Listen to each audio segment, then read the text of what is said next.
Hello, welcome to Understanding Autism. My name is Jessica Moore. I am a special education teacher at the middle school. I've been working in the district for 17 years, 18 years total. In each of those years, I have worked with students who are on the autism spectrum.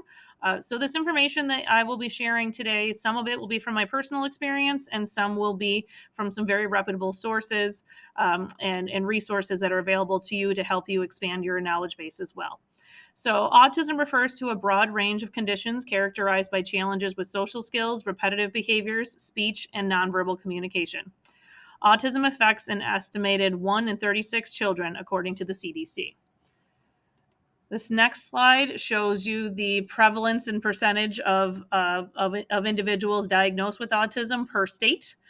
In my research, it was noted that Rhode Island has the highest number of, or highest prevalence of autism reported, but no clear indication as to why.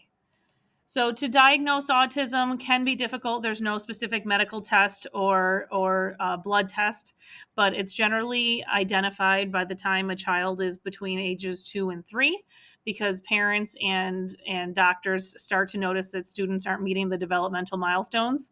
As they get older, there are rating scales that are used, the Childhood Autism Rating Scale and the DSM-5, and there are links to explain those two tests in further detail if you're interested. So, what is the impact of autism on learning? Definitely an impairment of social skills, difficulty processing information, sensory processing difficulties, communication difficulties, and generalized anxiety. So, common behaviors that you may see: they prefer solitary or parallel work instead of collaborating or group work. I know in my experience, students on the spectrum, group work is extremely anxiety inducing and difficult because they prefer to just do it their own way, and having to work with other people's opinions becomes an issue. But my professional opinion is, if we don't ever have a student on the spectrum work with other people, then how are they ever going to learn the skills to be able to do that in some capacity of their life? Other common behaviors you may see: preference in a very predictable routine, struggles to make eye contact or communicate needs, may display repetition in movement or words, extremely distressed by changes in routine. You may notice that there are students that it even specifically says on their IEP, if there are going to be changes in the routine, that they need to have as much warning as possible to help them process that change. Strong interest in a specific topic is also a very common characteristic.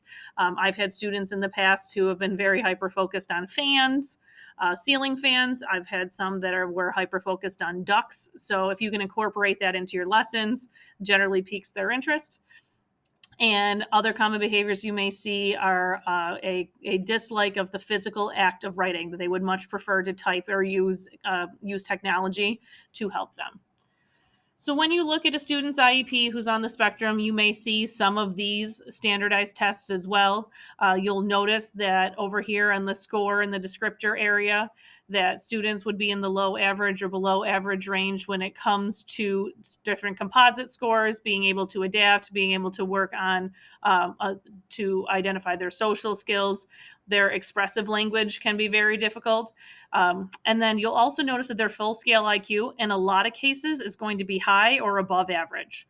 So something to consider as well is that generally our students on the spectrum are extremely intelligent, but are struggling in those other areas.